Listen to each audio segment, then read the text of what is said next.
नमस्कार बच्चों, स्वागत है आपका मेरे YouTube channel Datta reading point में। आज हम डिस्कस करेंगे 12th क्लास NCERT बेस्ड समाज शास्त्र यानी कि सोशलॉजी चैप्टर नंबर 3 सामाजिक संस्थाएं निरंतर एवं परिवर्तन के क्वेश्चन आंसर, जो कि आपकी परीक्षा के लिए बहुत ही उपयोगी होंगे।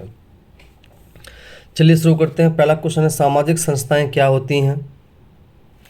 तो इसका आंसर होगा ऑप्शन नंबर सी, समाज द्वारा स्थापित नियम और संरचनाएं सामाजिक संस्थाएं कहलाती हैं। नेक्स्ट है, परिवार किस प्रकार की सामाजिक संस्था है? तो परिवार जो होती है वो अनौपचारिक संस्था होती है। कौन सी संस्था व्यक्ति के प्राथमिक सामाजिकरण में सहायक होती है? तो परिवार जो होता है सबसे पहले यहीं पर सामाजिकरण होता है। भारत में पारंपरिक परिवार व्यवस्था कैसी थी?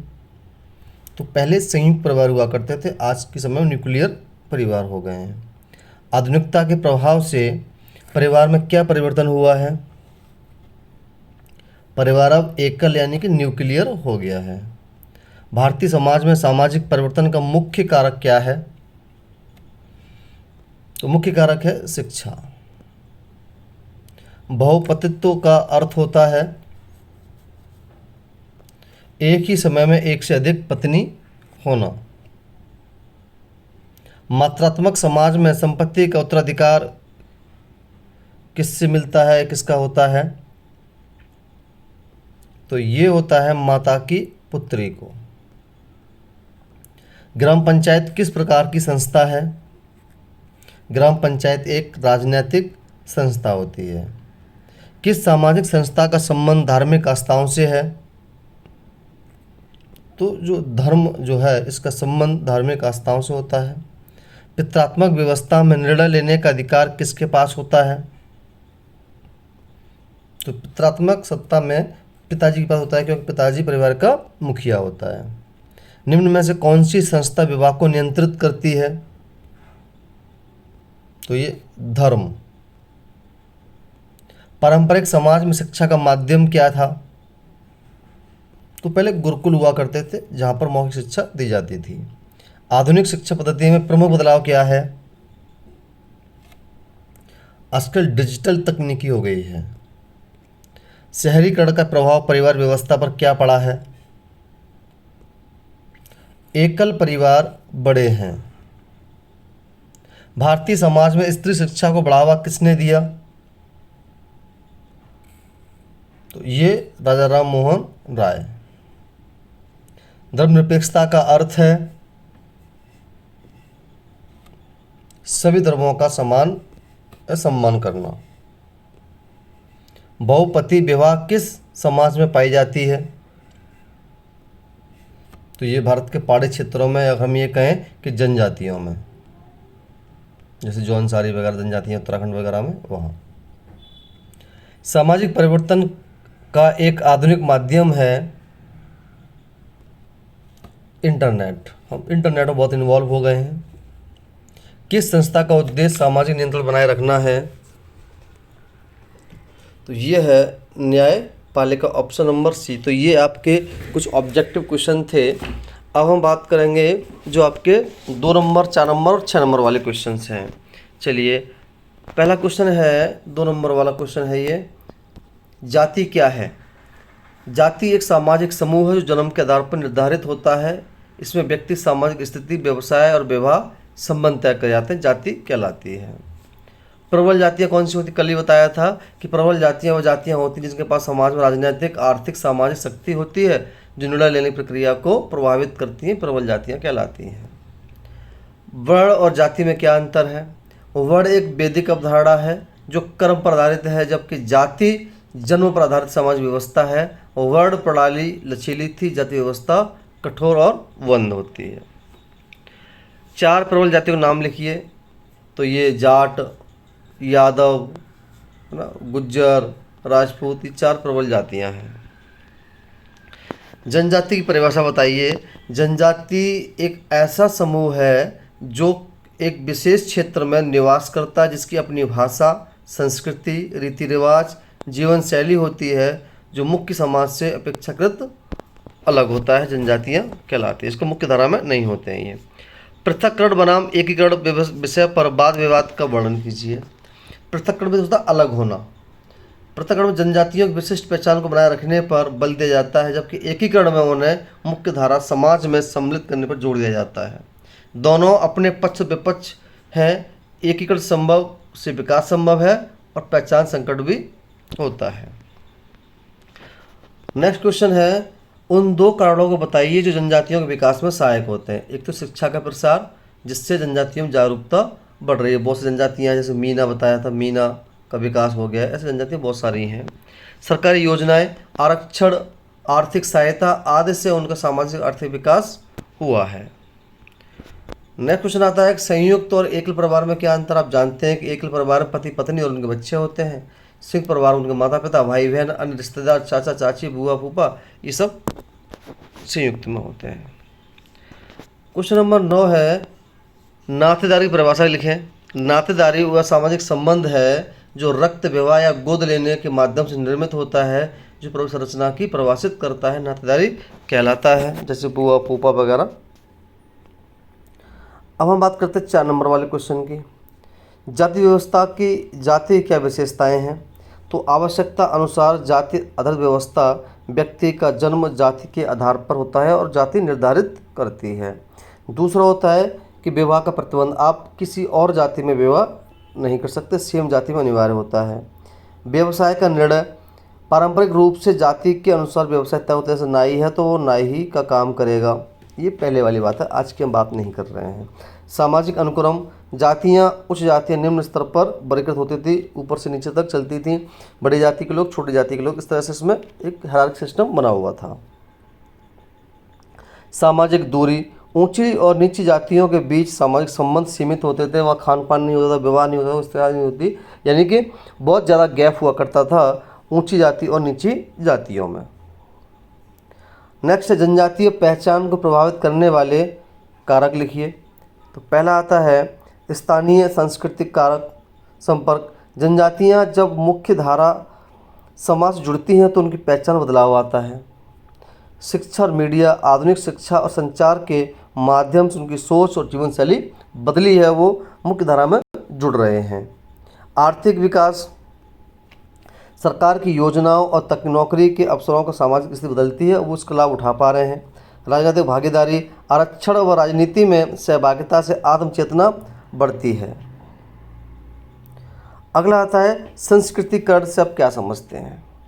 संस्कृतिकरण वह प्रक्रिया है जिसमें निम्न सामाजिक समूह उच्च वर्गों की जीवन शैली, भाषा, रीति रिवाज, आहार, कर्मकांड, पूजा पद्धति आदि को अपनाकर सामाजिक पदवी बढ़ाने का प्रयास करते हैं, उन्हें संस्कृतिकरण कहते हैं। जैसे पिछड़ी जातियों द्वारा ब्राह्मणों जैसी पूजा पद्धति को अपनाना, अपने घर में मंदिर बनाना, ये सब जो है संस्कृतिकरण कहलाता है। जाति व्यवस्था में पृथक्करण और अधिनायक की भूमिका क्या है। पृथक्करण जातियों के बीच अलगाव बनाए रखना होता है, अलग हो जाना होता है, इससे ऊंची और नीची जातियों के बीच अलग अलग रहती हैं। अधिनायक अधिक्रियता, हायरार्की इसको हम बोलते हैं, जातियों को ऊंच नीच में क्रमबद्ध करता है, जिससे सामाजिक असमानता बढ़ती है। ये छोटी जाति का है, बड़ी जाति का है, उसमें एक सिस्टम बना हुआ है। इन दोनों कारणों से जाति व्यवस्था कठोर और स्थिर रहती है। वे कौन से नियम हैं जिसका पालन करने के लिए जाति की व्यवस्था बाध्य करती है। नेक्स्ट क्वेश्चन था ये, जाति व्यवस्था व्यक्ति को निम्नलिखित नियमों का पालन करने के लिए बाध्य करती है। पहला, जन्म से निर्धारित हो जाता है कि जाति में रहना है, जाति के अनुसार ही विवाह करना है, जाति के परंपरागत व्यवसाय को अपनाना है, उच्च जातियों के प्रति सम्मान और निम्न जातियों से दूरी बनाए रखनी है, ये उसकी विशेषताएं थीं। भारत में जनजातियों का वर्गीकरण किस प्रकार किया गया है। तो इसके निम्न प्रकार, पहला आपका आता है भौगोलिक आधार पर। हिमालयी, मध्य भारतीय, पश्चिमी घाट की जनजातियाँ जो हैं ये पहाड़ी क्षेत्रों में, मध्य वगैरह में पाई जाती हैं। आर्थिक आधार पर देखेंगे तो ये शिकारी, खाद्य संग्राहक, कृषक, पशुपालक होते हैं, इनके पास ज़्यादा कुछ भी मुख्य धारा में है तो इनके पास नौकरियां नहीं होती, तो अपने ट्रेडिशनल कामों से ही जुड़े रहते हैं। भाषा आधार पर ऑस्ट्रिक, द्रविड़, मुंडा, तिब्बती, बर्मी आदि। संस्कृति आधार पर इनके रीति रिवाज, इनके कस्टम, इसके कल्चर, पूजा पाठ, कर्मकांड, भगवान सब अलग अलग होते हैं, तो रीति रिवाज, नृत्य, संगीत, पूजा सब पद्धति के अनुसार करते हैं। नेक्स्ट क्वेश्चन है, सामाजिक संरचना में होने वाले परिवर्तन पारिवारिक संरचना में किस प्रकार परिवर्तन ला सकते हैं, उदाहरण देकर समझाइए। जब समाज में औद्योगिकरण, शहरीकरण और शिक्षा का विस्तार होता है तो पारिवारिक संरचना में बदलाव आता है, क्योंकि लोग पढ़ना शुरू कर देते हैं। संयुक्त परिवार धीरे धीरे एक परिवार में बदल जाते हैं, क्योंकि एक युवा जो होता है वो कहाँ जा रहा है, वह नौकरी के लिए शहर चला जाता है, वो वहाँ अपने माता पिता से अलग एक परिवार बनाता है, जिससे पारंपरिक संयुक्त परिवार की व्यवस्था कमज़ोर हो रही है, क्योंकि ये उसकी मजबूरी है कि कुछ कमाने के लिए उसे शहर जाना पड़ेगा। जब शहर जाएगा तो वहाँ पति पत्नी बच्चे रहेंगे, तो वो परिवार धीमे धीमे जो है वो न्यूक्लियर की तरफ चेंज हो रहे हैं, आधुनिक परिवार, एकल परिवार बनते चले जा रहे हैं। परिवार के प्रकार जो हैं वो कौन कौन से होते हैं देख लेते हैं। एक तो आपका होता है संरचना के आधार पर एकल परिवार, संयुक्त परिवार, इसमें केवल पति पत्नी और बच्चे होते हैं। संयुक्त परिवार में उसके पति पत्नी, बच्चे, बुआ, चाचा, ताऊ, माँ बाप सब रहते हैं। विवाह के आधार पर विवाह दो प्रकार से होता है, एक पत्नी वाला और बहुपत्नी वाला। एक पत्नी वाले में इसकी एक पत्नी होती है और बहुपत्नी वाले में इसकी बहुपत्नियाँ होती हैं। अधिकार के आधार पर पितरात्मक या मात्रात्मक, पितरात्मक पिता की ओर से और मात्रात्मक माता की ओर से। निवास स्थान के आधार पर पितृनिवासी पत्नी पति के घर पर रहती है, मातृ निवासिनी में पति जो होता है वो पत्नी के घर पर रहता है। अब आता है हमारे पास 6 नंबर का क्वेश्चन, जाति व्यवस्था के सिद्धांतों का पूर्ण विवरण कीजिए। बहुत बार क्वेश्चन आता है ये। पहला आता है जन्म आधारित वर्गीकरण, हम अभी कर चुके हैं कि जब जाति उसके जन्म से तय होती है और कोई भी व्यक्ति अपनी जात को बदल नहीं सकता है, क्योंकि समाज में व्यवस्था ऐसी कर दी गई, इसको हम बोलते हैं बंध व्यवस्था। वर्ण व्यवस्था से संबंधित जाति का आधार वर्ण व्यवस्था है, जिसमें ब्राह्मण, क्षत्रिय, वैश्य और शूद्र 4 प्रमुख वर्णों की व्यवस्था की गई है।